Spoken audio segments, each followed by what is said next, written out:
हाय students, myself professor Vikas Shukla.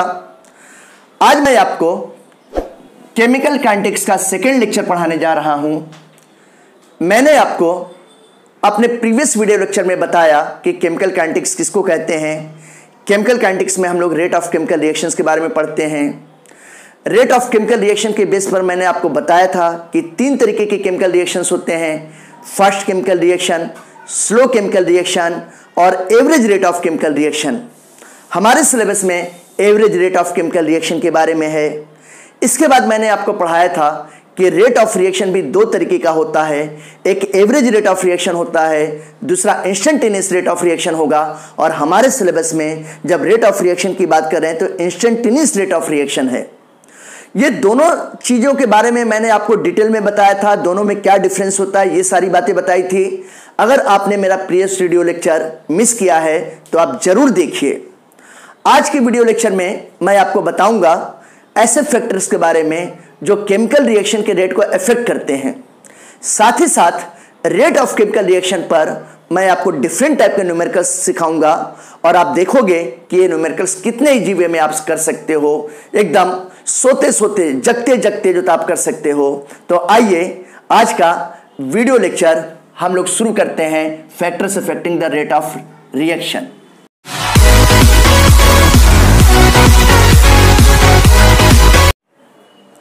First factor मैं आपको बताने जा रहा हूं और ये फर्स्ट फैक्टर क्या है? ये है नेचर ऑफ रिएक्टेंट, यानी कि इसका रिलेशन रिएक्टेंट के नेचर से है। और किसी रिएक्टेंट का नेचर भी केमिकल रिएक्शन के रेट को अफेक्ट करता है। जैसे मैं आपके सामने दो केमिकल रिएक्शन लिख रहा हूं, 2NO plus O2 gives 2NO2, यानी कि नाइट्रिक ऑक्साइड का ऑक्सीजन के साथ रिएक्शन होता है तो नाइट्रोजन डाइऑक्साइड का फॉर्मेशन होता है। यह केमिकल इक्वेशन बैलेंस है, दो नाइट्रोजन, दो ऑक्सीजन और दो चार ऑक्सीजन, यहां पर भी चार ऑक्सीजन है, केमिकल रिएक्शन बैलेंस है। इसी तरीके का एक केमिकल रिएक्शन और लिखता हूं, यह कार्बन डाइऑक्साइड है। कार्बन डाइऑक्साइड का ऑक्सीजन के साथ रिएक्शन होता है तो इससे जो था 2CO2 मॉलिक्यूल का फॉर्मेशन होगा। यह केमिकल इक्वेशन भी बैलेंस है, दो कार्बन, दो ऑक्सीजन, दो चार ऑक्सीजन, 2 to 4 ऑक्सीजन यहां भी है। अगर मैं देखूं तो फिजिकल अपीयरेंस दोनों तरीके के केमिकल इक्वेशन का सेम है। नाइट्रिक ऑक्साइड ऑक्सीजन के साथ रिएक्ट करके 2NO2 बनाता है। कार्बन मोनोऑक्साइड ऑक्सीजन के साथ रिएक्ट करके CO2 का फॉर्मेशन करता है।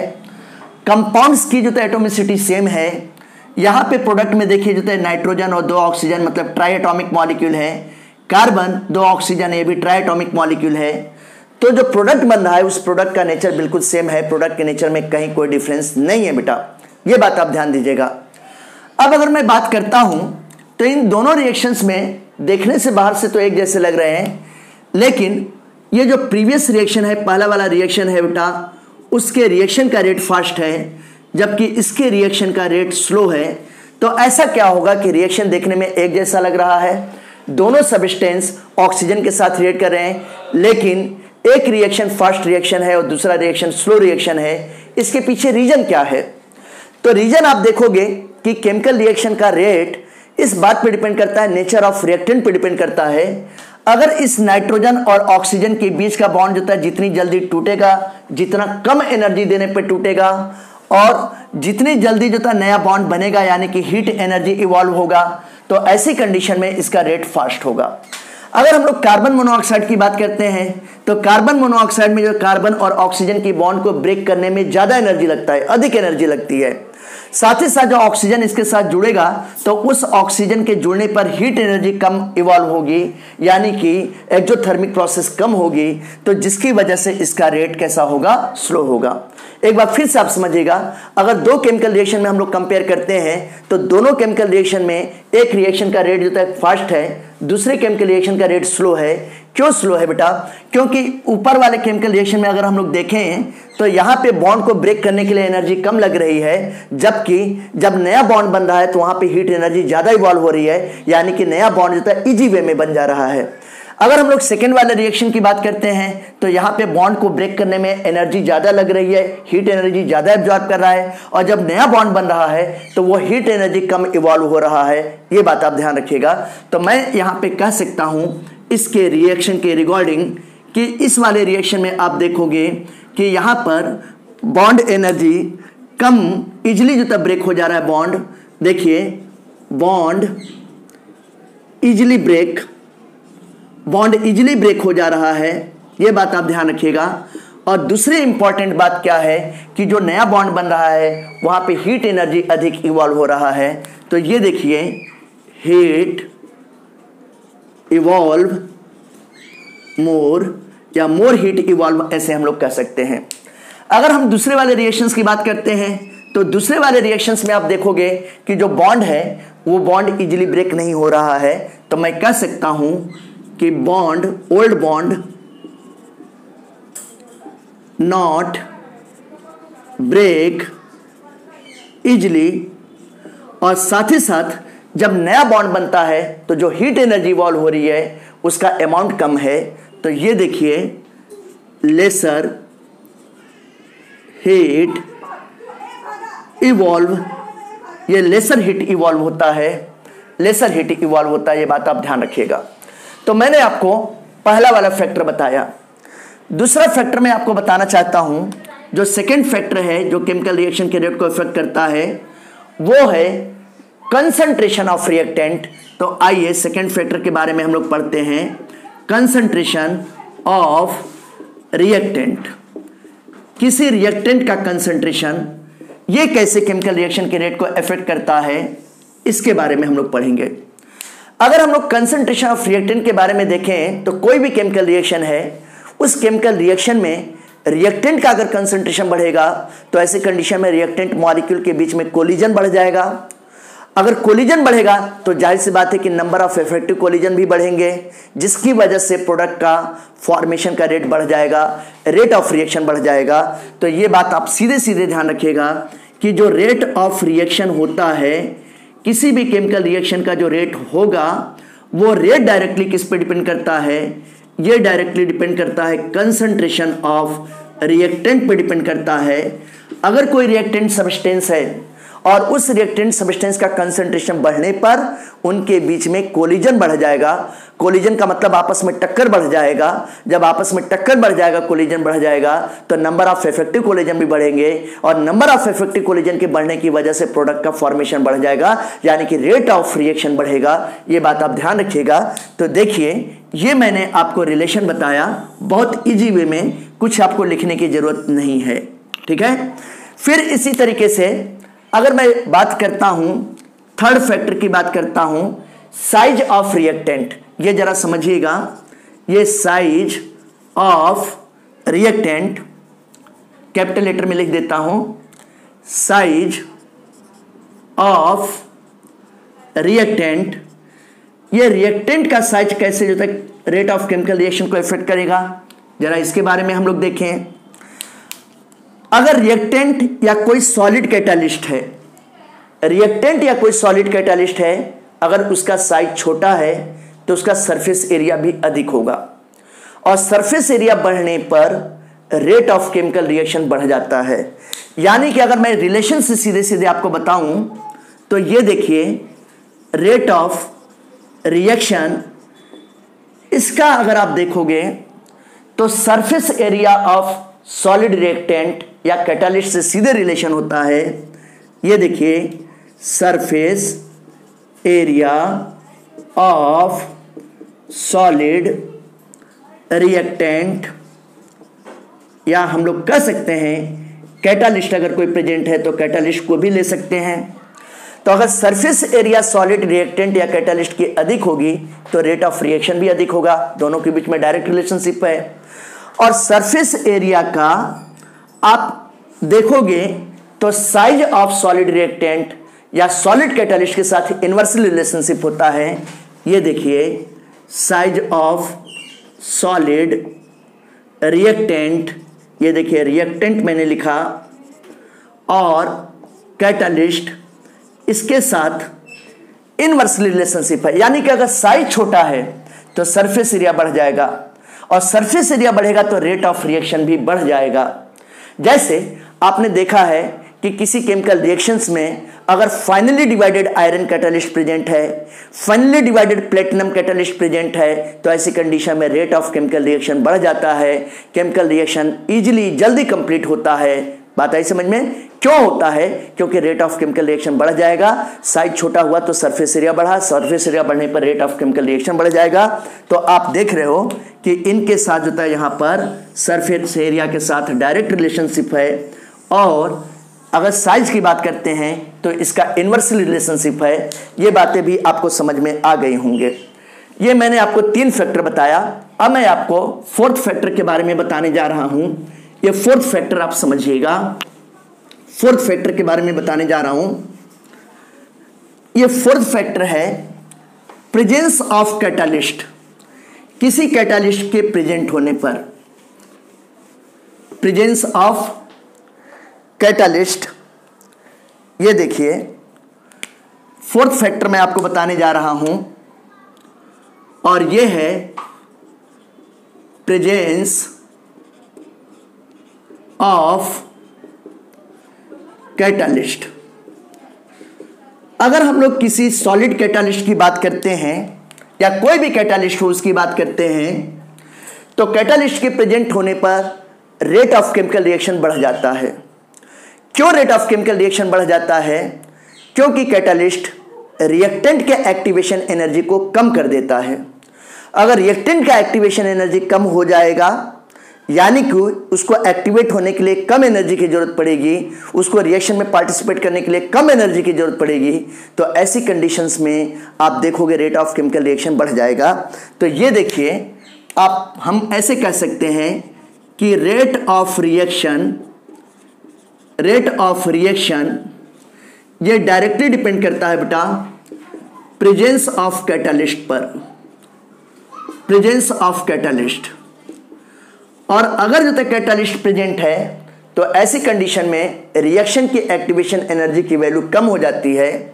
तो अगर हम लोग देखें यहां पर एक्टिवेशन एनर्जी की बात करते हैं, एक्टिवेशन एनर्जी को सिंबल EA से रिप्रेजेंट करते हैं, ऑफ रिएक्शन, इसकी वैल्यू कम हो जाती है। तो हम कह सकते हैं कि rate of reaction presence of catalyst पर डिपेंड करती है, और कैटलिस्ट का एक्टिवेशन एनर्जी के साथ इनवर्स रिलेशनशिप है। यानी कि अगर कैटलिस्ट प्रेजेंट है तो रिएक्शन की एक्टिवेशन एनर्जी की वैल्यू कम हो जाएगी, यानी कि रिएक्शन की एक्टिवेशन एनर्जी की वैल्यू अगर कम होगी तो रेट ऑफ केमिकल रिएक्शन बढ़ेगा। ये बातें आप ध्यान रखिएगा। देखिए सब आपस में रिलेशन से है, आपको कुछ थ्योरी लिखने की जरूरत ही नहीं है। सारा का सारा जो तक कॉन्सेप्ट है जो इजी वे में समझ में आ जा रहा है कि इस तरीके का कॉन्सेप्ट फॉलो होगा। फिर अगला मैं इंपॉर्टेंट फैक्टर की बात करता हूं। वो अगला इंपॉर्टेंट फैक्टर टेम्परेचर है, कि टेम्परेचर किस तरीके से केमिकल रिएक्शन के रेट को अफेक्ट करता है, इस बात को हम लोग समझें। 5वां फैक्टर हम लोग पढ़ने जा रहे हैं, और वो 5वां फैक्टर है टेम्परेचर। ये देखिए, ये मैंने लिखा टेम्परेचर। टेम्परेचर कैसे किसी केमिकल रिएक्शन के रेट को अफेक्ट करता है, ये जरा समझते हैं। Rate of chemical reaction directly temperature पर डिपेंड करता है। अगर कोई केमिकल रिएक्शन है, जैसे सपोज कीजिए कि वो 25 डिग्री सेंटीग्रेड टेम्परेचर पे हो रहा है, अगर हम लोग 25 से 35 कर दें, 35 से 45 कर दें, 45 से 55 कर दें, तो ऐसी कंडीशन में रेट ऑफ केमिकल रिएक्शन बढ़कर लगभग डबल हो जाता है। ये इसको कहते हैं क्यूटेन लॉ कहते हैं, टेम्परेचर क्वेसेंट लॉ कहा जाता है। तो जैसे बायोकेमिकल रिएक्शन क्यूटेन लॉ को फॉलो करते हैं, उसी तरीके से केमिस्ट्री के केमिकल रिएक्शंस भी किसको फॉलो करते हैं, क्यूटेन लॉ को फॉलो करते हैं। तो जनरली आप क्या देखोगे कि जो रेट ऑफ रिएक्शन है, रेट ऑफ रिएक्शन वो डायरेक्टली किस पे डिपेंड करते हैं, वो डायरेक्टली डिपेंड करता है टेम्परेचर पे डिपेंड करता है। यानी कि अगर टेम्परेचर बढ़ा देंगे तो रेट ऑफ केमिकल रिएक्शन बढ़ जाएगा, टेम्परेचर बढ़ाने पर क्या होगा कि रिएक्टेंट मॉलिक्यूल्स हैं, रिएक्टेंट मॉलिक्यूल्स के बीच में कोलिजन बढ़ जाता है, आपस में टक्कर बढ़ जाता है। और जब कोलिजन बढ़ जाएगा जाता है तो ऐसी कंडीशन में नंबर ऑफ इफेक्टिव कोलिजन भी बढ़ सकते हैं, और नंबर ऑफ इफेक्टिव कोलिजन बढ़ेगा तो प्रोडक्ट का बनने का चांस ज्यादा हो जाएगा, प्रोडक्ट जल्दी बनेगा, तो यानी कि रेट ऑफ रिएक्शन बढ़ जाएगा, वो रिएक्शन कम टाइम में कंप्लीट होगा। ये बात आप ध्यान रखिएगा, ये चीज। तो इसके साथ टेम्परेचर के साथ रेट ऑफ केमिकल रिएक्शन का ये डायरेक्ट रिलेशनशिप होता है। और एक बात और ध्यान रखिएगा कि most of the chemical reactions ऐसे होते हैं जहां पर अगर हम लोग टेम्परेचर बढ़ा दें, 10 डिग्री टेम्परेचर बढ़ा दें, तो ऐसी कंडीशन में केमिकल रिएक्शन का रेट भी क्या हो जाएगा, लगभग डबल हो जाता है। जैसे सपोज कीजिए कि मान लीजिए कि कोई केमिकल रिएक्शन है, वो केमिकल रिएक्शन 20 डिग्री सेंटीग्रेड पर हो रहा है। 20 डिग्री सेंटीग्रेड से टेम्परेचर बढ़ा के 30 डिग्री सेंटीग्रेड कर देता हूं, 30 डिग्री सेंटीग्रेड से बढ़ा के 40 डिग्री सेंटीग्रेड पे कर देता हूं। अगर यहां पर 20 डिग्री सेंटीग्रेड पर किसी केमिकल रिएक्शन की रेट अगर x टाइम हो रही है, तो 30 डिग्री सेंटीग्रेड पे केमिकल रिएक्शन का रेट जो तक कितना हो जाएगा बेटा, 2x टाइम हो जाएगा, इसका डबल हो जाएगा। और फिर 40 डिग्री सेंटीग्रेड टेम्परेचर पर यहां पर केमिकल रिएक्शन का रेट कितना होगा, इसका जो है आप देखोगे डबल हो जाएगा, यानी कि 4x टाइम बढ़ जाएगा। इस तरीके से बढ़ता है।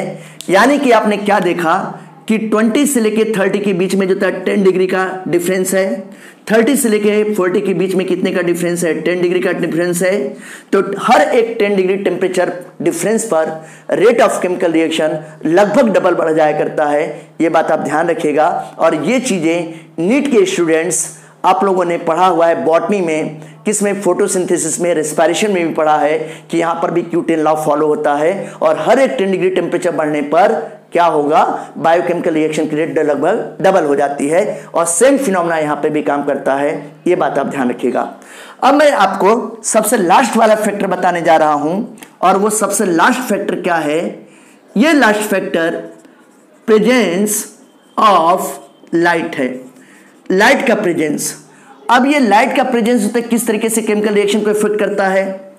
कुछ केमिकल रिएक्शन ऐसे होते हैं जो डार्क में होता ही नहीं है, अगर अंधेरा है तो ऐसे कंडीशन में केमिकल रिएक्शन नहीं होते हैं। लेकिन जैसे जो लाइट के प्रेजेंस में रखते हैं, सर्टेन लाइट इंटेंसिटी देखते हैं, तो ऐसी कंडीशन में वो केमिकल रिएक्शन होने लगते हैं। ऐसे केमिकल रिएक्शन जिनके लिए लाइट की प्रेजेंस जरूरी होती है, ऐसे केमिकल रिएक्शंस को कहते हैं फोटोकेमिकल रिएक्शन कहते हैं। ये बात आप ध्यान रखिएगा। ऐसे केमिकल रिएक्शन को कहते हैं फोटोकेमिकल रिएक्शन। ऐसे केमिकल रिएक्शन जिनके कंप्लीट होने के लिए लाइट की जरूरत पड़ती है। फोटो का मतलब लाइट हो गया, केमिकल रिएक्शन का मतलब केमिकल रिएक्शन हुआ। जैसे बात को आप समझना किस तरीके से हम लोग कर सकते हैं। जैसे मैं आपको एक एग्जांपल देता हूं, ये देखिए, ये H2 है, ये Cl2 के साथ रिएक्ट करता है, तो यहां पे प्रोडक्ट का फॉर्मेशन होगा, वो 2HCl होगा, हाइड्रोजन क्लोराइड होगा। अब ये H2Cl2 के साथ डार्क में रिएक्ट नहीं करता है, इसके लिए लाइट की प्रेजेंस जरूरी होती है।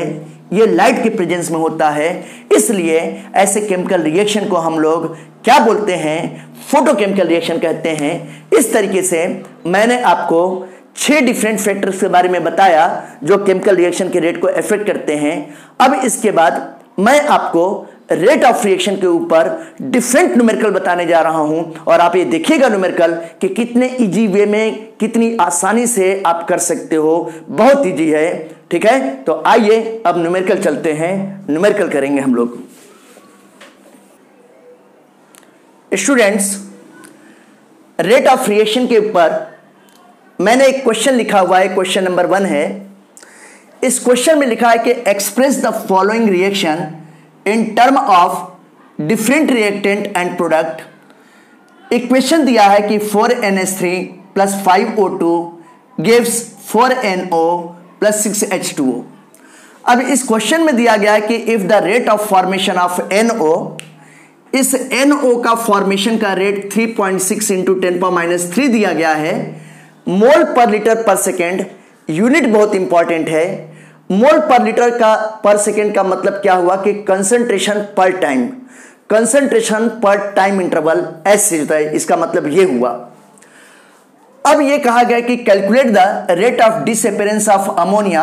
अमोनिया का रेट ऑफ डिसअपीयरेंस बताना है, साथ ही साथ बताना है कि rate of formation of water, water का फॉर्मेशन बताना है कि वाटर का फॉर्मेशन क्या होगा, ये क्वेश्चन दिया गया है।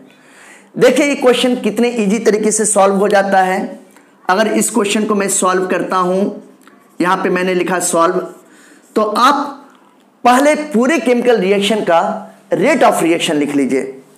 जब मैं पूरे केमिकल रिएक्शन का रेट ऑफ रिएक्शन लिखता हूं, ये देखिए आर का मतलब हो गया रेट ऑफ रिएक्शन, तो ये रिएक्टेंट है, जैसे जैसे टाइम स्पेंड होगा रिएक्टेंट का कंसंट्रेशन कम होता जाएगा, रिएक्टेंट डिसअपीयर होता जाएगा, प्रोडक्ट का कंसंट्रेशन बढ़ता जाएगा, यानी कि प्रोडक्ट का फॉर्मेशन होता जाएगा, प्रोडक्ट अपीयर होता जाएगा। इस तरीके से हम लोग कर सकते हैं। तो यहाँ पे देखिए जो स्टोइकियोमेट्री है, मैंने आपको अपने प्रीवियस वीडियो लेक्चर में बताया कि ये नीचे आ जाता -1/4 हो गया, माइनस साइन डिसअपीयरेंस को शो करता है।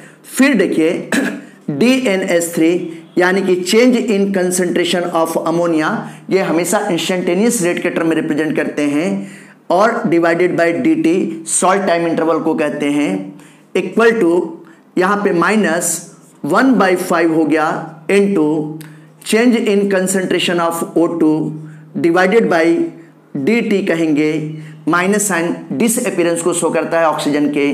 फिर इसी तरीके से +1/4 हो गया इनटू यहाँ पे change in concentration of NO divided by DT करेंगे, इक्वल टू प्लस साइन क्या शो करता है कि NO अपीयर हो रहा है, NO का फॉर्मेशन बढ़ रहा है, NO का कंसंट्रेशन टाइम स्पेंड होने के साथ बढ़ रहा है।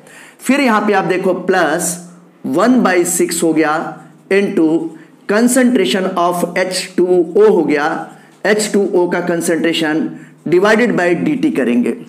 ये मैंने पूरा रिएक्शन लिखा हुआ है। अब इस क्वेश्चन में क्या कह रहा है कि rate of disappearance of ammonia. अगर हम लोग पूरे रिएक्शन का रेट देखते हैं तो देखिए rate of chemical reaction equal to this, rate of chemical reaction equal to this, rate of chemical reaction equal to this, rate of chemical reaction equal to this, और ये सारे जो तो एक दूसरे के इक्वल हैं। डिसअपीयरेंस, ये डिसअपीयरेंस रेट ऑफ फॉर्मेशन के इक्वल है, रेट ऑफ फॉर्मेशन के इक्वल है। तो अगर हमको NO का कंसंट्रेशन दिया गया है 3.6 × 10⁻³ मोल पर लीटर पर सेकेंड, और rate of disappearance of ammonia पूछ रहा है, यानी कि अगर आप देखो तो यहाँ पे रिलेशन किसके किसके बीच में दिया है, इसके और इसके बीच में दिया गया है। ये बात आप ध्यान रखिएगा। NO के कंसंट्रेशन चेंज पर टाइम दिया गया है 3.6 × 10⁻³ दिया गया है, और ये क्या है, ये आस्किंग है, ये पूछा गया है।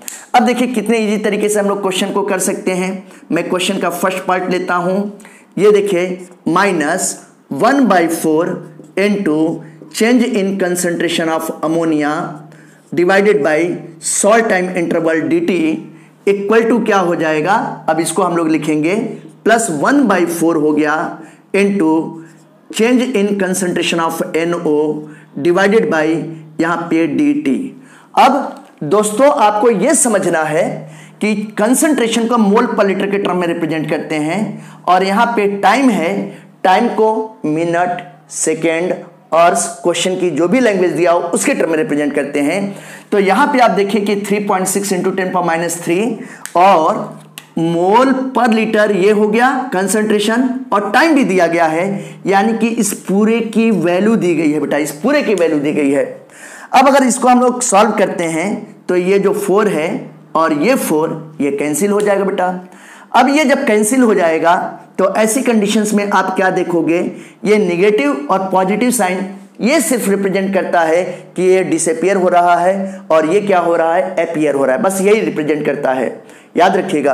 तो यहां पर हम लोग कह सकते हैं कि -DNH3 ये देखिए divided by DT equal to हो जाएगा, इसका 3.6 × 10⁻³ है ये वैल्यू, तो 3.6 × 10⁻³ हो गया मोल पर लीटर पर सेकेंड हो गया। यही आपका आंसर हो गया। जो क्वेश्चन में पूछा गया कि rate of disappearance of ammonia क्या होगा, तो ये आपका आंसर हो गया बेटा। ये आंसर आप ध्यान रखिएगा, याद रखिएगा, भूलिएगा मत। तो ये देखिए इस तरीके से ये आंसर हो गया 3.6 × 10⁻³।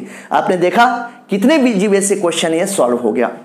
अब क्वेश्चन का दूसरा पार्ट कहा गया है कि rate of formation of water, water का फॉर्मेशन रेट कहा गया है। तो यानी कि आप देख रहे हो कि अब इस बार जो था रिलेशन NO का कंसंट्रेशन मोल पर लीटर पर सेकेंड इसके टर्म में दिया हुआ है, और क्या पूछ रहा है, ये आस्किंग है, वाटर वाला आस्किंग है। तो इस बार रिलेशन इसके और इसके बीच हम लोग फाइंड आउट करेंगे। अब देखिए ये क्वेश्चन भी कितने इजी तरीके से हो जाएगा। क्वेश्चन का सेकंड पार्ट है, ये देखिए क्वेश्चन का सेकंड पार्ट मैं आपको बताने जा रहा हूं।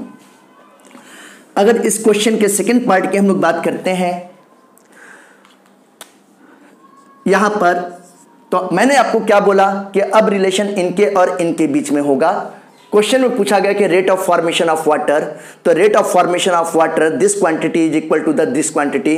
तो यानी कि वाटर का फॉर्मेशन हो रहा है तो प्लस 1/6 हो गया, concentration of change in concentration of water divided by dt equal to हो जाएगा, यहां पर हम लोग कहेंगे प्लस 1/4 हो गया into change in concentration of NO हो गया डिवाइडेड बाई dt हो जाएगा।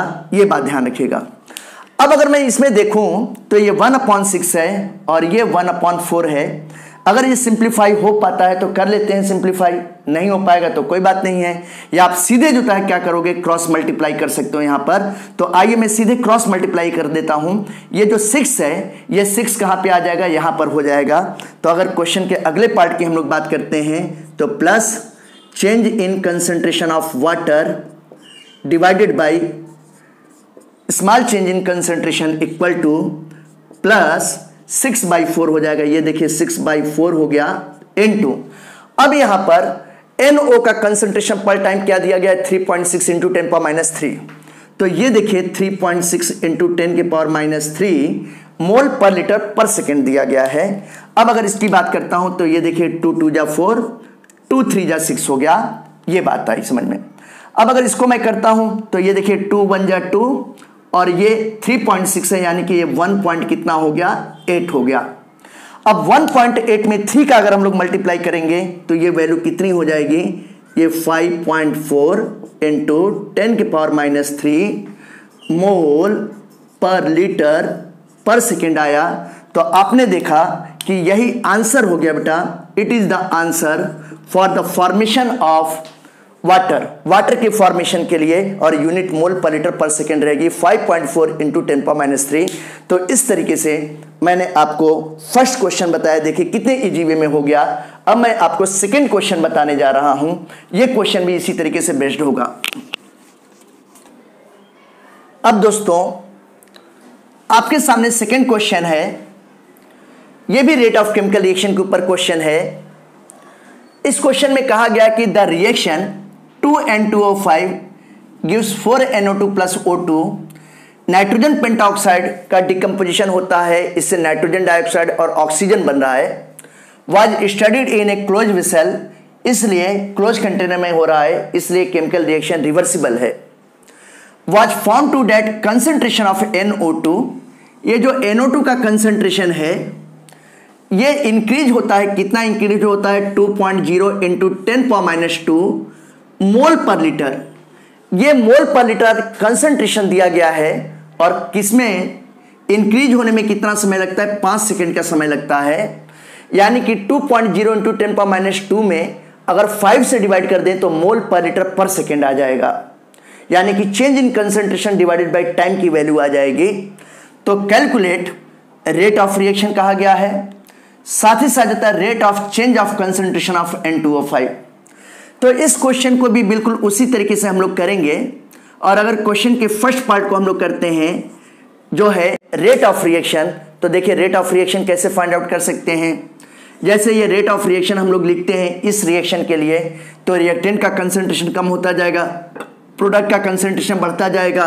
तो यहां पे हम लोग करेंगे -½ into change in concentration of N2O5 हो गया डिवाइडेड बाय dt करेंगे, इक्वल टू, ये देखिए इसका कंसंट्रेशन बढ़ता जाएगा, इसका कंसंट्रेशन बढ़ेगा, तो ऐसी कंडीशन में हम लोग कर सकते हैं +1/4 into DNO2 change in concentration of NO2 divided by dt कर सकते हैं। इसके रिस्पेक्ट में लिखें तो यहाँ पे 1 मोल है तो 1 मोल लिखने की जरूरत नहीं होती है, ये प्लस हो गया, change in concentration of O2 divided by dt लिखेंगे। अब यहाँ पे देखिए ये रेट ऑफ रिएक्शन इसके इक्वल है, रेट ऑफ रिएक्शन इसके इक्वल भी है, रेट ऑफ रिएक्शन इसके इक्वल भी है। तो इनमें से जिसकी भी वैल्यू दी रही, इनमें से किसी की भी वैल्यू दी रही तो रेट ऑफ रिएक्शन निकल जाएगा। तो आप देखिए कि यहाँ पे NO2 का कंसंट्रेशन दिया गया है कि NO2 का कंसंट्रेशन इतना बढ़ रहा है मोल पर लीटर इतने सेकंड में, यानी कि ये वैल्यू दी गई है। अब इस वैल्यू से रेट ऑफ रिएक्शन हम लोग निकाल सकते हैं, यानी कि रेट ऑफ रिएक्शन को इससे रिलेट करना है, ये बात आप समझिएगा। अब ये देखिए rate of reaction equal to +1/4 हो गया into change in concentration of NO2 divided by dt हो गया। अब अगर हम लोग देखें तो यहां पर अगर आप देखते हो तो ये +1/4 रहेगा इनटू, अब ये कंसंट्रेशन है तो कंसंट्रेशन कितना है 2.0 इंटू 10⁻² है। तो ये देखिए ये 2.0 इंटू 10⁻² है। अब कितना टाइम लगता है इसमें, जो टाइम चेंजेज है टाइम इंटरवल वो 5 सेकेंड का दिया है, यानी कि dt की वैल्यू कितना है यहाँ पे 5 सेकेंड है। अब अगर इसको हम लोग सॉल्व करते हैं तो ये देखिए ये हम लोग इसको सॉल्व करें तो ये 5 1 जा 5 हो गया और यहाँ पे 2 है यानी कि 0.4 हो गया। अब ये 4 है और ये 0.1 है, तो अगर इसको करेंगे तो ये 4 1 जा 4 हो जाएगा और ये कटेगा तो ये 0.1 हो जाएगा। यानी कि अगर इस रिएक्शन को देखा जाए तो ये कितना आ रहा है 0.1 इंटू 10⁻² आ रहा है, जिसको हम लोग ऐसे भी कह सकते हैं कि 1.0 इंटू 10⁻³ और यूनिट क्या होगा मोल पर लीटर पर सेकेंड हो जाएगा। ये यूनिट आ जाएगा, ये आंसर आ जाएगा कि 1.0 इंटू 10⁻³ मोल पर लीटर पर सेकेंड, क्योंकि ये पॉइंट नीचे आएगा तो यहाँ पे 10 आ जाएगा, 10 ऊपर जाएगा तो 10⁻1 यानी कि -2 और -1 -3 हो जाएगा। ये देखिए ये आपका आंसर आ गया फर्स्ट पार्ट का, जिसमें पूछा गया था रेट ऑफ रिएक्शन। अब इसी क्वेश्चन में कहा गया कि rate of change of concentration of N2O5 के कंसंट्रेशन चेंज के बारे में कहा गया है।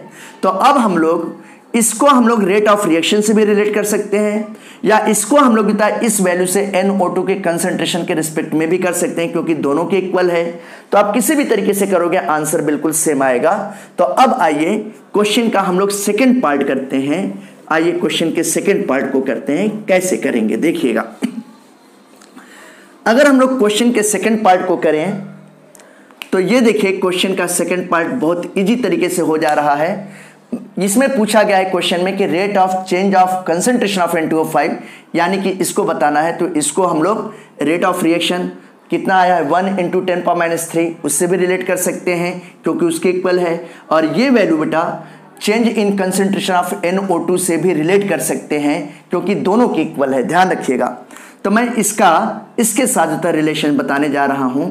ये देखिए आपको साफ साफ समझ में आ रहा है कि -12 into change in concentration of N2O5 हो गया, ये देखिए, और डिवाइडेड बाय dt हो गया, इक्वल टू कितना होगा +1/4 हो गया d NO2 का कंसंट्रेशन डिवाइडेड बाय dt हो गया।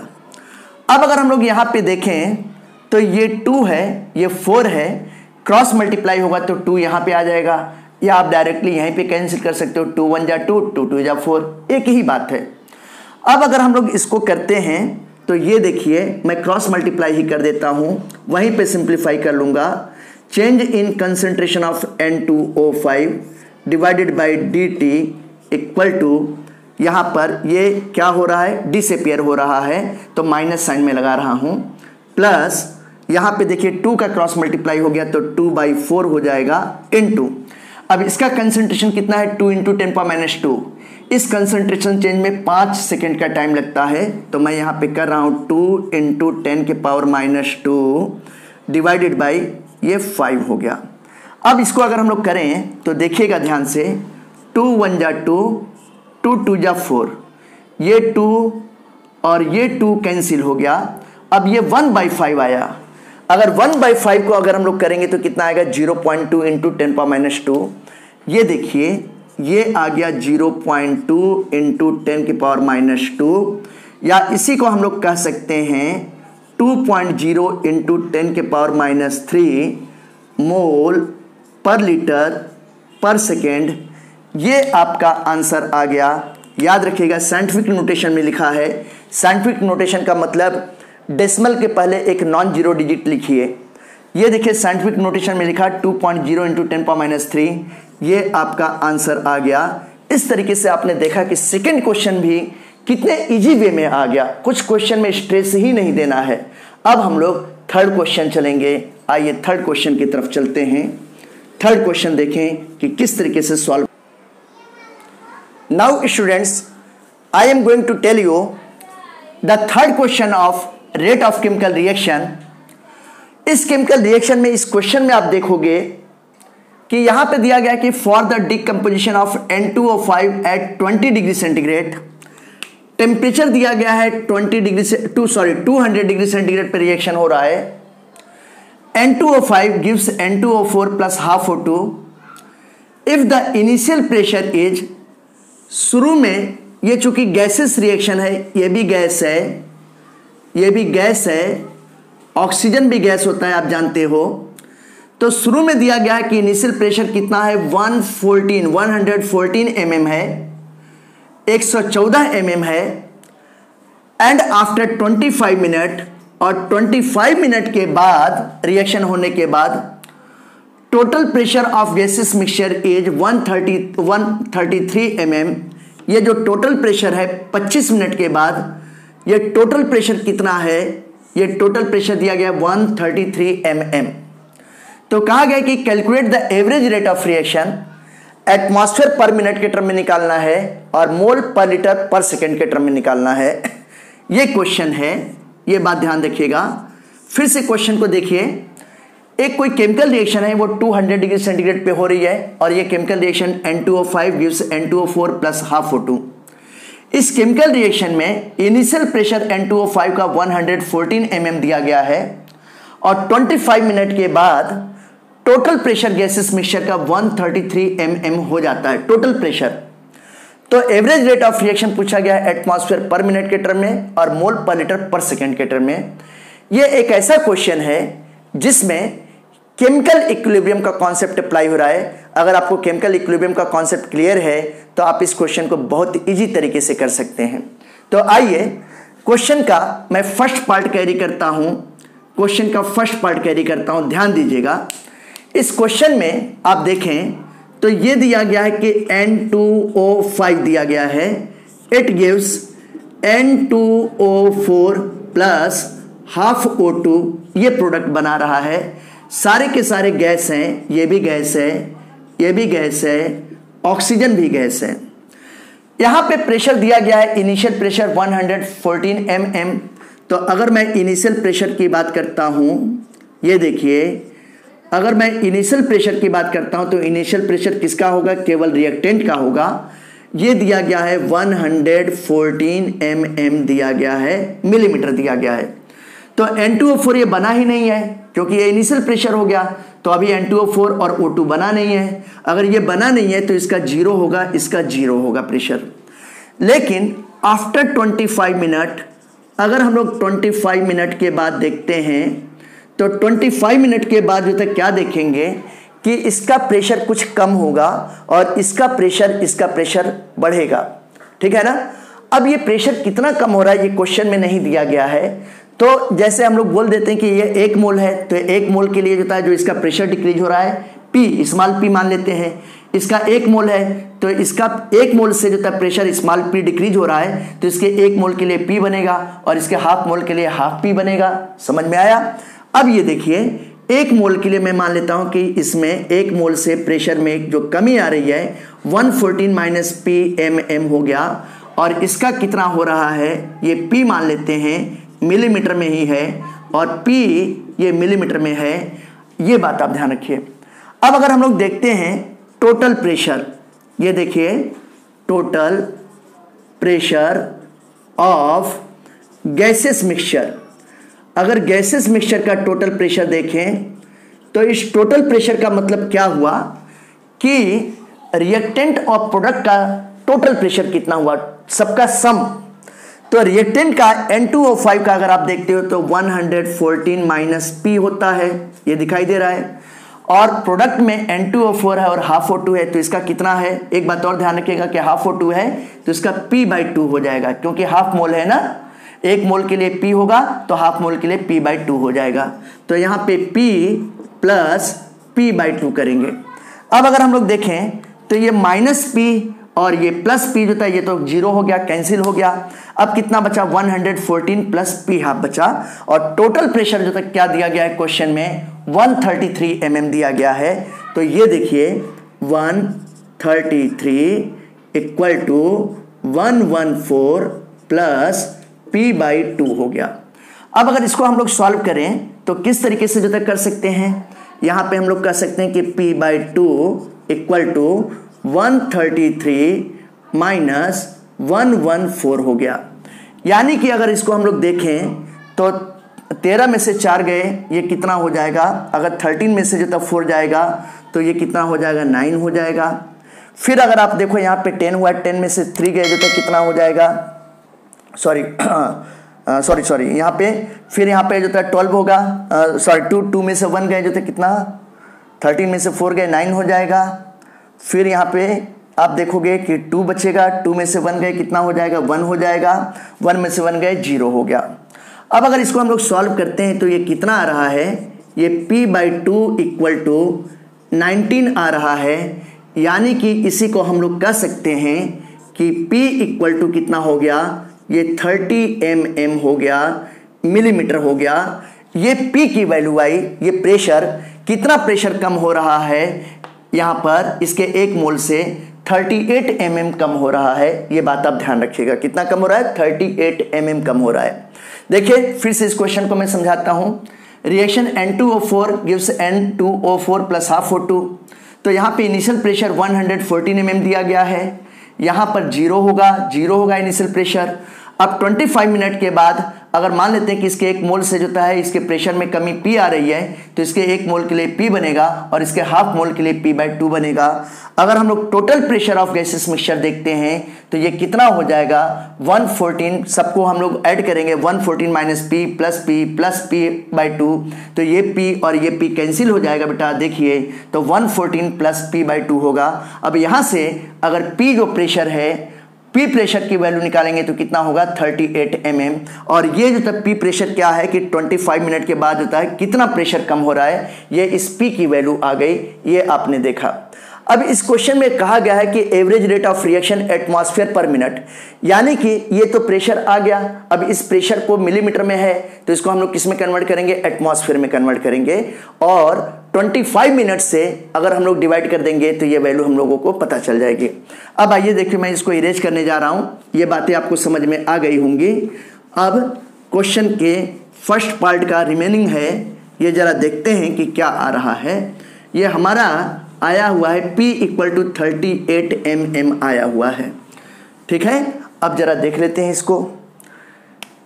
यहां पे अगर हम लोग देखें तो average rate of reaction atmosphere पर मिनट के टर्म में देखना है, तो P की वैल्यू आई है हमारे पास होता 38 mm आया हुआ है।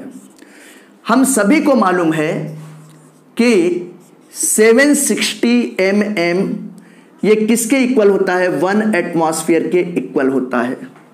तो अगर 1 mm की बात करते हैं तो 1 डिवाइडेड बाई 760 एटमॉस्फेयर होगा। तो अगर 38 mm की बात करेंगे, इसको एटमॉस्फेयर में कन्वर्ट करेंगे तो 38 डिवाइडेड बाई 760 एटमॉस्फेयर हो जाएगा। अब ये देखिए, इसको मुझे एटमॉस्फेयर पर मिनट के टर्म में लिखना है, तो ये देखिए अगर एटमॉस्फेयर पर मिनट के टर्म में निकालेंगे तो ऐसी कंडीशन में क्या होगा, 38 डिवाइडेड बाई 760 करेंगे तो ये किस में कन्वर्ट हो जाएगा, एटमॉस्फेयर में।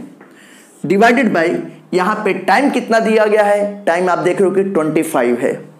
ये देखिए जो तो ये टाइम दिया गया है 25 मिनट दिया गया है, ये बात आप ध्यान रखिएगा। अगर इस पूरे को हम लोग सॉल्व करते हैं तो आइए देखें कि क्या होता है। मैं कैलकुलेटर का यूज कर रहा हूँ, लेकिन आपको यूज नहीं करना है।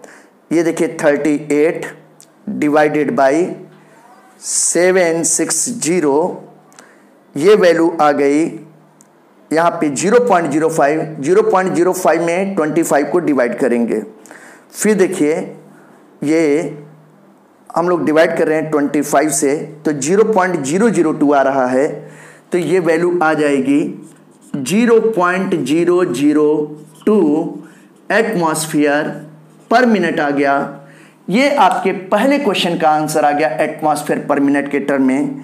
ये देखिए it is the answer of your first question, A part का आंसर आ गया एटमॉस्फेयर पर मिनट के टर्म में। देखा कितने इजी वे में आ गया, बस आपको केमिकल इक्विलिब्रियम का इसमें कॉन्सेप्ट आना चाहिए। अब इसी क्वेश्चन में कहा गया कि मोल पर लीटर पर सेकंड के टर्म में आप बताइए, मोल पर लीटर पर सेकंड के टर्म में। तो अब आइए देखते हैं कि सेकंड क्वेश्चन कैसे करेंगे। अगर हम लोग इस सेकंड क्वेश्चन की बात करते हैं तो देखिए कैसे हम लोग सेकंड क्वेश्चन करेंगे। बी वाला क्वेश्चन मोल पर लीटर पर सेकंड, समझ में आ रहा है कि मोल पर लीटर मतलब कंसंट्रेशन हो गया, और कंसंट्रेशन को हम लोगों को सेकंड से डिवाइड करना है, मतलब जो टाइम मिनट में दिया गया है उसको सेकंड में कन्वर्ट करना है। तो अब हम लोग क्वेश्चन का बी पार्ट करेंगे। ये देखिए हम सभी लोग जानते हैं कि आइडियल गैस इक्वेशन होता है PV = nRT होता है, सबको मालूम है। इसी इक्वेशन को मैं ऐसे भी कह सकता हूं कि P = N/V/RT, ऐसे भी कह सकता हूं। N/V का मतलब number of moles divided by volume, ये कंसंट्रेशन होता है, मोलरिटी होती है मोल पर लीटर के टर्म में। तो इसी को मैं ऐसे भी कह सकता हूं कि N/V = P/RT लिख सकता हूं, और P क्या है, प्रेशर है। अब अगर मैं यहां से निकालूं तो ये देखिए ये N/V = ये मोल पर लीटर में हो गया, P प्रेशर है, प्रेशर कितना आया था 38 mm आया था, इसको SI सिस्टम में एटमॉस्फेयर में कन्वर्ट करना है। तो ऐसी कंडीशन में 38 डिवाइडेड बाय 760 हो जाएगा, प्रेशर हो गया, ये एटमॉस्फेयर के टर्म में हो गया। ये R यूनिवर्सल गैस कांस्टेंट होती है, इस R की वैल्यू 0.0821 लीटर एटमॉस्फेयर पर केल्विन पर मोल होता है। मैं पूरा लिख देता हूं, ये देखिए 0.0821 लीटर एटमॉस्फेयर पर केल्विन पर मोल होता है, इनटू ये T टेम्परेचर है, टेम्परेचर केल्विन स्केल में होना चाहिए। यहां पे क्वेश्चन में टेम्परेचर 200 डिग्री सेंटीग्रेड दिया है, अगर इसको केल्विन में कन्वर्ट करेंगे तो 200 प्लस 273 कर देंगे, तो ये कितना आ जाएगा, ये आ जाएगा 473 आ जाएगा, ये 473 केल्विन हो गया। तो यहाँ पर जो टेम्परेचर होगा ये 473 केल्विन हो जाएगा।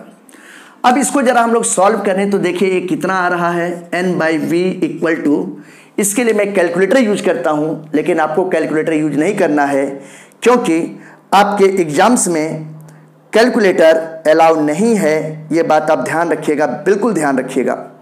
जैसे अगर मैं बोलता हूं कि 38 डिवाइडेड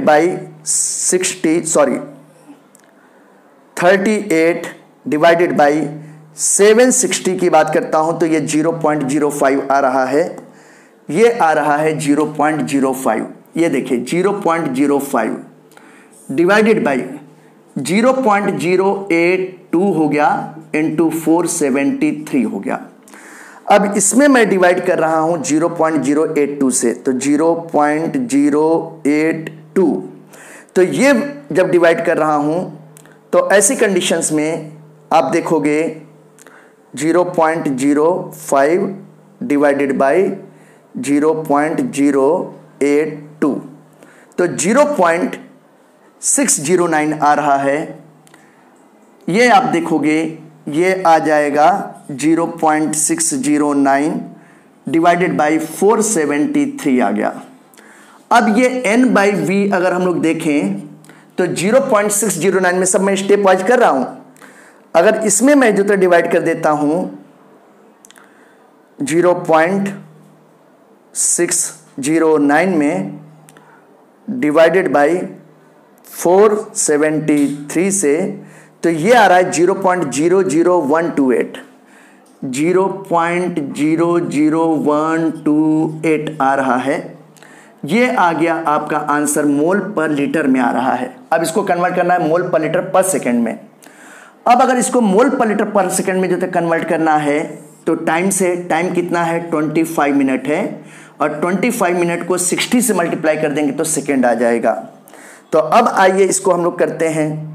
अगर इसको करेंगे तो 0.00128 ये हो गया, डिवाइडेड बाई 25 हो गया। जब 25 से डिवाइड कर रहे हैं तो ये आ रहा है 5.12 इंटू 10⁻⁵। ये देखिए ये आ रहा है 5.12 इंटू 10⁻⁵। अब इसको अभी 60 से डिवाइड करना है, इसको 60 से डिवाइड करना है। अगर इसको मैं 60 से डिवाइड करता हूँ, 5.12 डिवाइडेड बाई 60 करता हूँ, तो ऐसी कंडीशंस में ये आ रहा है 0.085 आ रहा है। ये 0.085 इंटू 10⁻⁵, यहाँ पे आप देखिए मोल पर लीटर पर सेकेंड आ गया। यही आपका आंसर होगा। अब ये 0.085 है, इसी को आप ऐसे भी बोल सकते हो, ये आपका आंसर आ गया। ध्यान दीजिएगा ये आंसर आ गया। और अगर इसको साइंटिफिक नोटेशन के टर्म में करना है, साइंटिफिक नोटेशन के टर्म में, तो यही है। इसी क्वेश्चन का आंसर कितना हो जाएगा? इस क्वेश्चन का आंसर होगा 8.5। ये आंसर आ जाएगा साइंटिफिक नोटेशन के टर्म में 8.5 हो गया इंटू 10⁻⁷ मोल पर लीटर पर सेकेंड, ये आंसर आ जाएगा। तो इस तरीके से आपने देखा कि इस क्वेश्चन को हमने कितने इजी तरीके से सॉल्व किया, और ये बहुत प्यारा क्वेश्चन था, बहुत इजी क्वेश्चन था। नीट जेईई एग्जाम में इस पैटर्न पे क्वेश्चन बहुत बार पूछे गए हैं। साथ ही साथ सीबीएसई बोर्ड में, स्टेट बोर्ड के एग्जाम्स में भी ऐसे क्वेश्चंस आ चुके हैं, इस पैटर्न पे क्वेश्चन आ चुके हैं। अब मैं आपको नेक्स्ट क्वेश्चन बताने जा रहा हूं। अब आइए देखते हैं नेक्स्ट क्वेश्चन।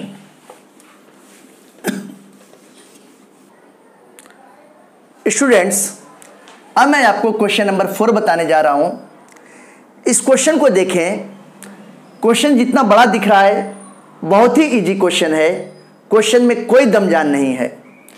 कहा गया कि from the concentration of C4H9Cl, ये ब्यूटिल क्लोराइड है, at different time given below calculate the average rate of reaction. इस क्वेश्चन में आपको कैलकुलेट करना है एवरेज रेट ऑफ रिएक्शन। मैंने आपको एवरेज रेट ऑफ रिएक्शन का फॉर्मूला ऑलरेडी बताया हुआ है। Change in concentration of reactant और product divided by time interval. Average rate of reaction दो बड़े बड़े टाइम इंटरवल के बीच में, दो बड़े जो तक कंसंट्रेशन के बीच में डिफरेंस को कहते हैं।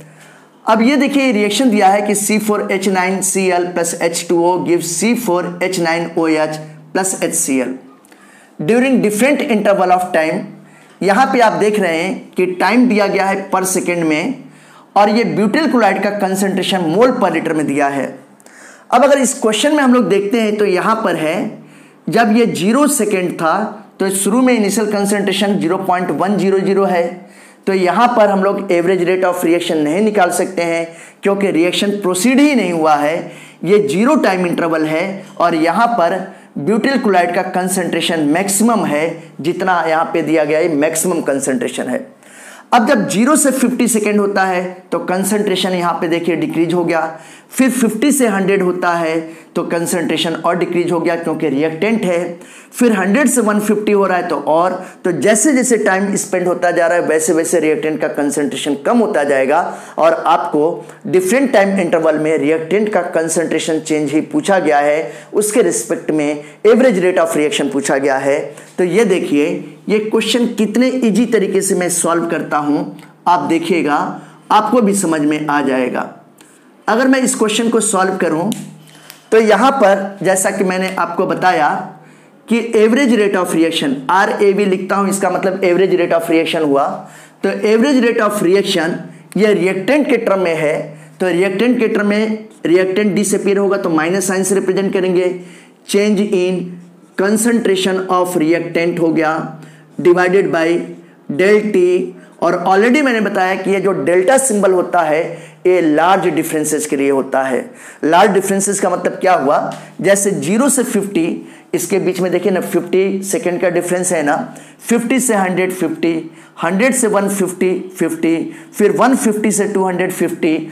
अगर यहीं पे डिफरेंस जैसे 0 से 2 सेकेंड होता, 0 से 1 सेकेंड होता, 0 से 4 सेकेंड होता, तो वो स्मॉल डिफरेंस होता, तब उसको एवरेज रेट ऑफ रिएक्शन नहीं कहते। जब बड़ा टाइम इंटरवल डिफरेंस होता है, कंसंट्रेशन में बड़ा चेंज होता है, तभी इसको हम लोग कहते हैं एवरेज। तो क्वेश्चन में पूछा गया है एवरेज रेट ऑफ रिएक्शन, और एवरेज रेट ऑफ रिएक्शन का फॉर्मूला तो ये है। अब अगर हम यहाँ पे देखें तो अब हम लोग कंसंट्रेशन फाइंड आउट करना चाहते हैं 0 और 50 के बीच में। अब 0 और 50 के बीच में किस तरीके से करेंगे, अगर हम लोग इसको देखें, ये फर्स्ट क्वेश्चन मैं करने जा रहा हूं, तो ये देखिएगा, ये average rate of reaction equal to ये माइनस हो गया। अब देखिए यहाँ पे डेल आर का मतलब क्या हुआ, final concentration of reactant minus initial concentration of reactant.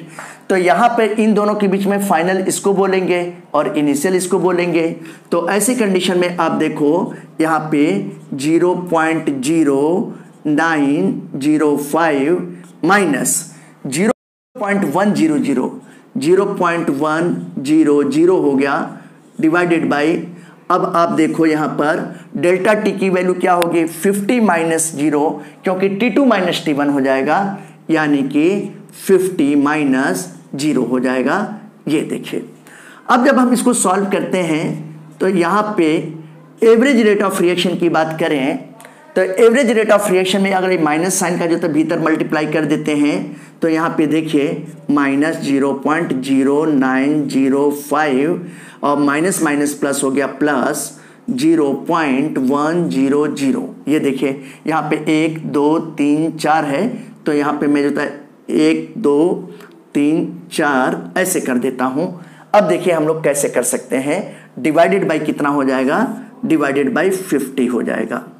अब अगर मैं इसमें ये वैल्यू बड़ी है और ये वैल्यू आप देखो ये छोटी वैल्यू है, तो इसमें अगर हम करते हैं कि 0.1000 ये हो गया और इसमें 0.0905 से माइनस करते हैं, सब्ट्रैक्ट करते हैं, तो देखिए कितना आ रहा है, 10 में से 5 गए 5 हो गया, यहाँ पे 9 बचेगा, 9 में से 9 गए 0 हो गया, ये भी यहाँ पे आप देखोगे तो कितना हो जाएगा, 0 हो जाएगा। इस तरीके से देखिए 5 5 10 हो गया, ठीक है, 9 1 10 हो गया, ठीक है, 9 1 10 हो गया, ठीक है। तो 0.0095 आ रहा है। तो ये देखिए इसको मैं यहाँ पे कर रहा हूँ, 0.0095 आ रहा है। ये देखिए ये आ रहा है 0.0095 डिवाइडेड बाई 50। ये देखिए, अब अगर इसको मैं यहाँ पे पॉइंट ये हटाता हूँ, तो पॉइंट अगर हटाऊंगा तो ऐसी कंडीशन में कितना हो जाएगा, यहाँ पे 10⁻⁴ हो जाएगा। ये देखिए मैं 95 करता हूँ इंटू 10⁻⁴ डिवाइडेड बाई 50 करता हूँ, तो ये देखिए यहाँ पे आप देखोगे कि 95 में आप 50 से डिवाइड करते हैं। ये देखें ये कितना हो गया, 5 10 जा 15, ये 5 1 जा 5 और 5 9 जा, ये देखिए। तो यहाँ पे 19 में 10 से डिवाइड करेंगे तो कितना हो जाएगा, 1.9 हो जाएगा। तो ये देखिए 1.9 इंटू 10 के पावर -4 हो गया। अब ये कंसंट्रेशन है, तो कंसंट्रेशन तो मोल पर लीटर में ही होता है और टाइम सेकेंड में दिया गया है, तो यूनिट क्या हो जाएगी, मोल पर लीटर पर सेकेंड। ये आपने देखा ये क्वेश्चन कितने इजी तरीके से सॉल्व हो गया। क्वेश्चन में कोई स्ट्रेस लेने की जरूरत ही नहीं है, सो इजी। कितने, देखिए यहाँ पे मैंने आपको बताया कि एवरेज रेट ऑफ रिएक्शन का फॉर्मूला क्या होता है, change in concentration of reactant divided by delta T, और माइनस साइन शो करता है क्योंकि रिएक्टेंट का कंसंट्रेशन डिसअपियर हो रहा है, कम हो रहा है टाइम के साथ साथ। अब यहाँ पे चेंज इन कंसंट्रेशन, तो यहाँ पे क्या हो गया, R2 minus R1 divided by T2 minus T1, ऐसे हम लोग इसको कह सकते हैं, ठीक है ना। अब यहाँ पे आप देखिए जब 50 सेकेंड था ये T2 था, और फाइनल कंसंट्रेशन यहाँ पे ये हो जाएगा, इनिशियल कंसंट्रेशन ये हो जाएगा, तो फाइनल कंसंट्रेशन में से इनिशियल कंसंट्रेशन को सब्ट्रैक्ट करना है, और ये T1 है। अब अगला आप क्वेश्चन देखिएगा, अगला हम लोग किसमें 50 और 100 के बीच में निकालेंगे। अगला ध्यान से समझिएगा, अब ये भी इसी तरीके से बिल्कुल सेम टू सेम होगा। अब मैं आपको ये क्वेश्चन भी करके दिखाता हूं कि कैसे हुआ। सबका मदर फार्मूला तो सेम ही है, सबका मदर फार्मूला सेम ही है, फार्मूले में कहीं कोई डिफरेंस नहीं है, फार्मूले में कहीं कोई डिफरेंस नहीं है, लेकिन ये मिट नहीं रहा है, बस इसी बात की समस्या है। थोड़ा सा हम लोग पानी यूज कर लेते हैं। ये ब्लू मार्कर का इंक जल्दी मिटता नहीं है, it behaves like permanent ink, ये परमानेंट इंक जैसा बिहेव करता है, ऐसा महसूस हो रहा है। अगली बार हम लोग ब्लू इंक का यूज नहीं करेंगे। अभी ये देखिए कितना प्रेशर लगाना पड़ रहा है इसको मिटाने में। ये मिट गया फाइनली, थैंक गॉड। अब अगर हम लोग देखते हैं नेक्स्ट क्वेश्चन, देखते हैं नेक्स्ट क्वेश्चन, देखें कि किस तरीके से सॉल्व होगा। बिल्कुल सेम पैटर्न पर सॉल्व होगा, बिल्कुल सेम पैटर्न पर। अगर मैं आपको इस फॉर्मूले को और सिंप्लीफाई कर दूं तो देखिए इसी फॉर्मूले को मैं कह सकता हूं average rate of reaction equal to, ये माइनस साइन हो गया, ये final concentration of reactant minus initial concentration of reactant divided by delta t को मैं कह देता हूं final time minus initial time. ये चीज ध्यान रखिएगा। अब इस बार हमको निकालना है 50 और 100 के बीच में निकालना है। तो 50 और 100 के बीच में जो तो हम लोग किस तरीके से करेंगे जरा देखते हैं। ये देखिए, ये आर एवरेज इक्वल टू, ये इस बार R2 की वैल्यू क्या हो जाएगी, 0.0820 हो जाएगी, 0.0820 माइनस, ये माइनस साइन हम लोग बाहर लगा देते हैं, माइनस साइन जो है डिसअपियरेंस को रिप्रेजेंट करता है, माइनस 0.0905 हो गया, ये हो गया, डिवाइडेड बाई T2 की वैल्यू यहाँ पे अब क्या है 100 माइनस T1 की वैल्यू कितनी है 50 है, ये कर दिया। अब जब इसको हम लोग सॉल्व कर रहे हैं तो इसको करेंगे तो ये देखिए, अगर इस माइनस साइन का भीतर मल्टीप्लाई कर दिया तो माइनस 0.0820 और माइनस माइनस प्लस हो जाएगा, ये प्लस हो गया, 0.0905 हो गया। और डिवाइडेड बाय कितना हो जाएगा, 100 में से 50 जाएगा तो ये डिवाइडेड बाय कितना हो गया, 50 हो गया। अब आप देख रहे हो कि ये वैल्यू बड़ी है और ये वैल्यू छोटी है। अगर इस बड़ी वैल्यू में से हम लोग छोटी वैल्यू को सब्ट्रैक्ट करेंगे, इसको सब्ट्रैक्ट करेंगे तो पॉजिटिव साइन के साथ ही आएगा। तो ये देखिए, इसको हम कर रहे हैं तो ये कितना आ रहा है, 5 में से 0 गए, कितना हो गया, ये 5 हो गया। फिर देखिए यहाँ पे 0 है, 0 में से 2 नहीं जाएगा तो एक बगल वाले से लेंगे तो 10 में से 2 गया, कितना हो गया बेटा, 8 हो गया, ठीक है ना। अब ये 8 हुआ, 8 में से 8 गए, कितना हो गया, 0, और फिर ये 0 है, 0 में से 0 गए, ये हो गया, तो 0.0085 डिवाइडेड बाई 50 हो गया। अब ये यहाँ पे पॉइंट है, इसको मैं अगर और सिंप्लीफाई करता हूँ तो देखिए ये 85 इंटू 10 के पावर माइनस 4 डिवाइडेड बाई 50 हो गया। अब अगर इसको हम लोग सिंप्लीफाई करते हैं तो देखिए किस तरीके से सिंप्लीफाई कर सकते हैं, 5 10 जा 15, यहाँ पे 5 1 जा 5 और 5 7 जा 35 हो जाएगा। अब अगर 10 से 17 में डिवाइड करेंगे तो कितना आ जाएगा, 1.7 आ जाएगा। तो ये देखिए बेटा, ये 1.7 इंटू 10 के पावर माइनस 4 मोल पर लीटर पर सेकेंड। आप देख रहे हो कि कितने इजी वे में आंसर आ जा रहा है। आपको दिमाग पर कोई स्ट्रेस लेने की जरूरत ही नहीं है। अगर आपका कॉन्सेप्ट क्लियर है तो आपको कोई दुनिया की ताकत नहीं रोक सकती है। बस आपको कैलकुलेशन करते समय बहुत ध्यान देना है, कहीं थोड़ा बहुत भी इधर उधर मिस्टेक हुआ तो बहुत ज़्यादा गलती हो जाएगी, ये चीज़ ध्यान रखिएगा। अब अगली बार जैसे मैं बोलता हूँ, अगली बार तो नेक्स्ट टाइम 100 और 150 के बीच में देखिए तो इसी तरीके से निकलेगा। ये फाइनल टाइम T2 हो जाएगा, ये 100 जो था इनिशियल टाइम हो जाएगा, ये फाइनल कंसंट्रेशन हो जाएगा 0.0741 और ये क्या हो जाएगा, इनिशियल कंसंट्रेशन, इसको ले लेंगे। तो हर बार इसी तरीके से हम लोग क्वेश्चन करेंगे, ये बात आप ध्यान रखिएगा। तो अब मुझे उम्मीद है कि आप इस पैटर्न पे क्वेश्चन को कर लोगे। इसके बाद मैं आपको एक क्वेश्चन और लास्ट क्वेश्चन आज का बताने जा रहा हूं, इसको देखते हैं।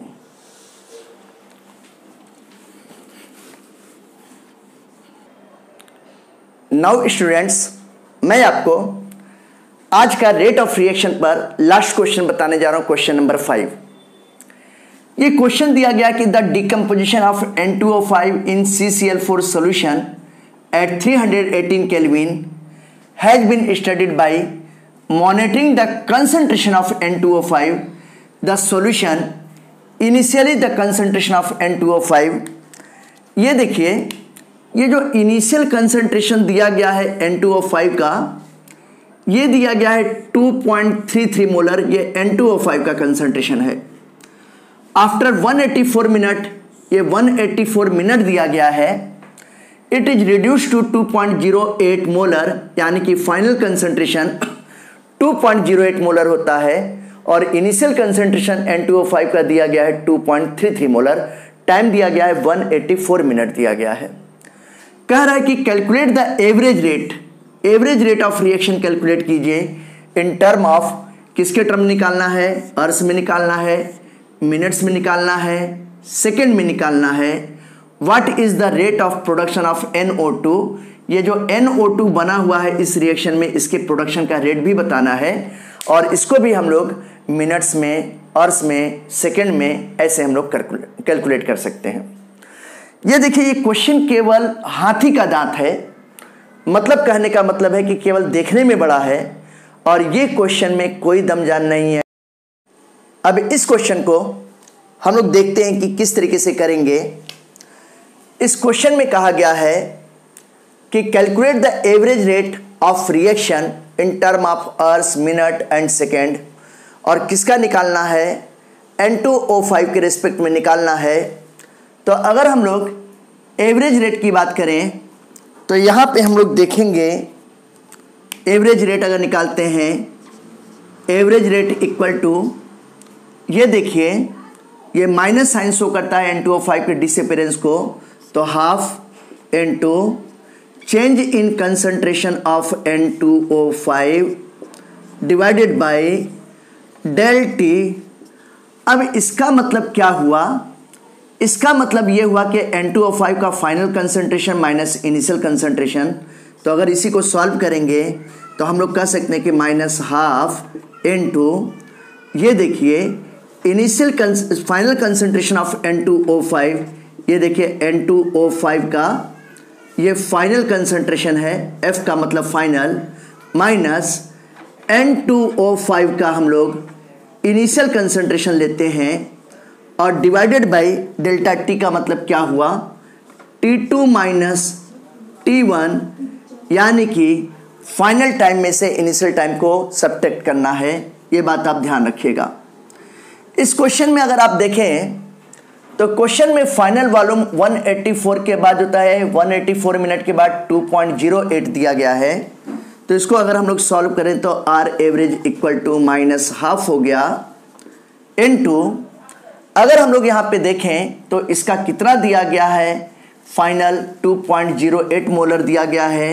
तो 2.08 माइनस 2.33, ये इनिशियल मोलर कंसंट्रेशन दिया गया है, डिवाइडेड बाय, अगर हम लोग देखें तो फाइनल, अब ये 184 मिनट दिया गया है। 184 मिनट का मतलब क्या है कि इनिशियल टाइम 0 मिनट रहा होगा और 184 के बाद होता है इतना कंसंट्रेशन हो गया। तो यानी कि T2 की वैल्यू तो दिया गया है 184 और इनिशियल टाइम पीरियड होता है 0 मिनट दिया गया है। अगर हम लोग इस क्वेश्चन को सॉल्व करें तो यहाँ पे आप देखेंगे कि माइनस हाफ हो गया इनटू, अब इसमें से देखते हैं 13 में से 8 गए तो कितना हो जाएगा, ये 5 हो जाएगा। फिर यहाँ पे देखिए, यहाँ पे 2 बचा तो ये 2 हो जाएगा। 2 में से 2 गए 0, तो यहाँ पे ये कितना हो जाएगा 0.25, और ये किसके साथ होगा, ये माइनस साइन के साथ होगा, माइनस साइन के साथ। इसको मैं फिर से लिख देता हूँ, ये हो जाएगा माइनस 0.25, इतना मोलर हो जाएगा। और यहाँ पर आप देखोगे तो ये कितना हो गया, यहाँ पे टाइम 184 हो गया। अब ये माइनस और माइनस साइन कितना हो गया, प्लस हो गया, तो इसी को हम लोग क्या कर सकते हैं 0.25 यहाँ पे डिवाइडेड बाई 2 इंटू 184 करेंगे। अब अगर 2 से डिवाइड करते हैं तो ये कितना हो जाएगा 0.125 हो जाएगा। अब 0.125 में अगर 184 से हम लोग डिवाइड करें तो कितना आएगा, मैं कैलकुलेटर का यूज करता हूं लेकिन आपको कैलकुलेटर का यूज नहीं करना है। ये देखिए 0.125 डिवाइडेड बाय 184 करेंगे तो ये आ जाएगा ये देखिए ये आ रहा है, ये वैल्यू इसको सॉल्व कर रहे हैं तो ये वैल्यू आ रहा है आर एवरेज की वैल्यू 0.000 यहाँ पे 679 ये आ रहा है, इतना हम लिखते हैं। और ये किसके टर्म में आ जाएगा, मोल पर लीटर पर मिनट। अब अगर इसको और सिंप्लीफाई करते हैं तो ऐसी कंडीशन में ये वैल्यू कितनी आ जाएगी, ये 6.79 इंटू 10⁻⁻4 मोल पर लीटर पर मिनट ये आ जाएगा। इसको आप ध्यान रखिएगा, ये मोल पर लीटर पर मिनट के टर्म में है, मैं इस तरफ लिख देता हूँ, ये मोल पर लीटर पर मिनट के टर्म में आएगा। ये देखिए ये आपका आंसर आ गया, कितने इजी तरीके से आंसर आ गया, देखा। यही क्या है, ये आंसर है, ये आंसर ये किसके टर्म में हो गया, ये मोल पर लीटर पर मिनट के टर्म में हो गया। अब अगर मैं इसको कन्वर्ट करना चाहता हूं कि मोल पर लीटर पर सेकंड के टर्म में, तो किस तरीके से कर सकता हूं जरा देखिएगा। अगर इसी को हमको कन्वर्ट करना है मोल पर लीटर पर सेकंड के टर्म में तो देखिए कितने इजी तरीके से कर सकते हैं। ये आर एवरेज की वैल्यू आई है 6.79 इंटू 10⁻⁻4, ये मोल पर लीटर पर मिनट में आया है। तो एक मिनट में आप जानते हो 60 सेकेंड होता है, 60 सेकेंड होता है। तो यहाँ पे मैं क्या कर दूंगा 6.79 इंटू 10⁻⁻4, ये मोल पर लीटर हो गया, ये देखिए मोल पर लीटर हो गया, डिवाइडेड बाई मैं करता हूँ 60, ये क्या हो गया, ये सेकेंड हो गया।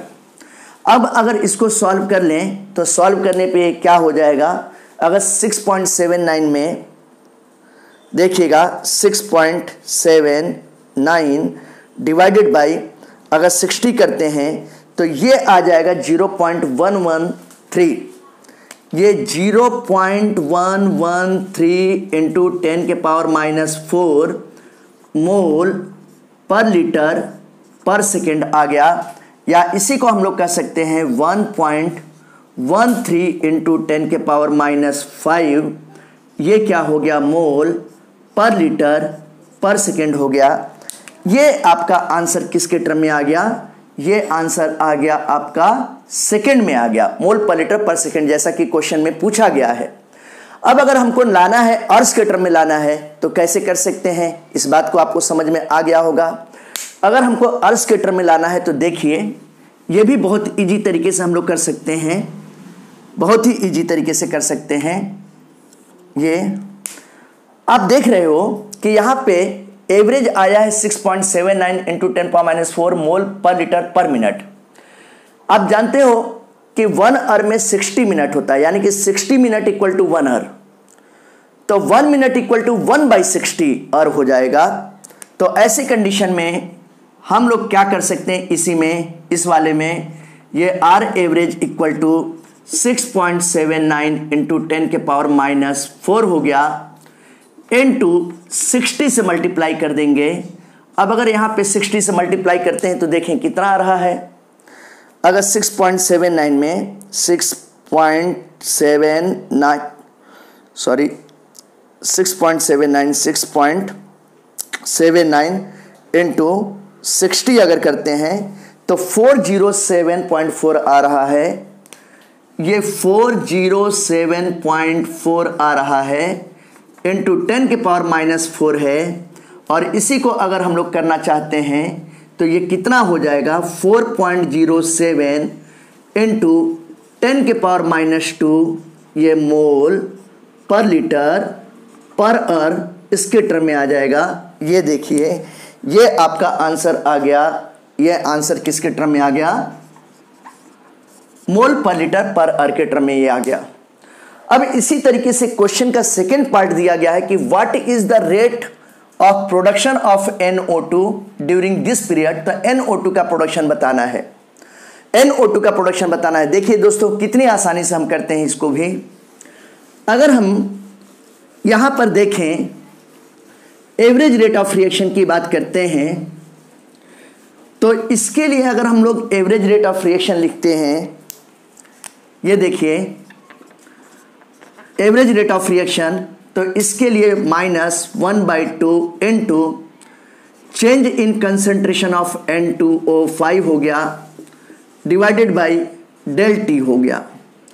और इसकी वैल्यू जब हम लोगों ने प्लेस किया था सारा सब कुछ, तो ये वैल्यू कितना आया था? अगर इस वैल्यू को देखें तो ये किसके इक्वल होगा?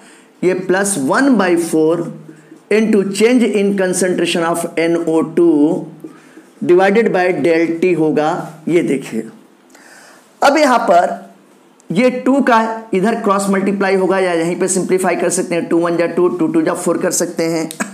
ये देखिए मैंने क्या किया कि 2 1 जा 2 और 2 2 जा 4, यहां पे 2 आ गया। अब ये डेल N2O5 डेल्टा टी, ये जो वैल्यू आई थी, ये वैल्यू कितनी आई थी? 6.79 इंटू 10⁻⁻4 आया था। ये देखिएगा, ये वैल्यू आई थी 6.79 इंटू 10⁻⁻4 मोल पर लीटर पर मिनट आया था। और यहाँ पे half into change in concentration of NO2 divided bye ΔT था। तो ये 2 का यहाँ पे क्रॉस मल्टीप्लाई हो जाएगा। अगर 2 का क्रॉस मल्टीप्लाई हो गया तो ऐसी कंडीशन में हम लोग क्या करेंगे कि डेल NO2 का कंसंट्रेशन डिवाइडेड बाय ΔT करेंगे, तो ये वैल्यू कितना हो जाएगा? ये वैल्यू आप देखो, यहाँ पे 2 9 जा 18 हो गया, 2 7 जा 14 और 1 कितना हो गया? 15, और 2 6 जा 12 और 1 कितना हो गया? 13, और 2 डिजिट के बाद डेसिमल है तो यहाँ पर ये हो गया, ये नेगेटिव साइन है। अब ये चूंकि फॉर्मेशन हो रहा है तो अब यहाँ पे नेगेटिव साइन का कोई इंपॉर्टेंस नहीं है, आप रखो तब भी चलेगा, नहीं रखो तब भी चलेगा। इसको मैं हटा ही देता हूँ, और ये 10⁻⁻4 हो गया। या इसी को अगर हम लोग करेंगे तो ये कितना हो जाएगा? ये 1.358 या 1 पॉइंट केवल 35 लिखिए इंटू 10⁻⁻3 हो गया। ये आंसर मोल पर लीटर पर मिनट के टर्म में आ जाएगा। ये देखिए, ये आपका आंसर 1.35 इंटू 10⁻⁻3 आ गया। ये आंसर है बेटा, इसको आप ध्यान दीजिएगा। तो देखिए कितने इजी वे में मैंने ये क्वेश्चन सॉल्व कर दिया, आपको सिखाया। अगर इसी को मान लीजिए कि हमको मोल पर लीटर पर सेकंड के टर्म में कन्वर्ट करना है, तो सेकंड के टर्म में कन्वर्ट करना है तो आप जानते हो कि 1 मिनट में 60 सेकंड होता है, तो 60 से डिवाइड कर देंगे इसमें। तो अगर इसमें 60 से डिवाइड कर देंगे तो मोल पर लीटर पर सेकंड हो जाएगा। अगर आर के टर्म में करना है तो आप जानते हो कि 1 minute equal to 1 divided by 60 hour होगा, तो 60 ऊपर हो जाएगा, तो 1.358 इंटू 60 इंटू 10⁻³ करेंगे तो मतलब 1.358 में 60 से मल्टीप्लाई कर देंगे तो यही आ जाएगा मोल पर लीटर पर आर के टर्म में।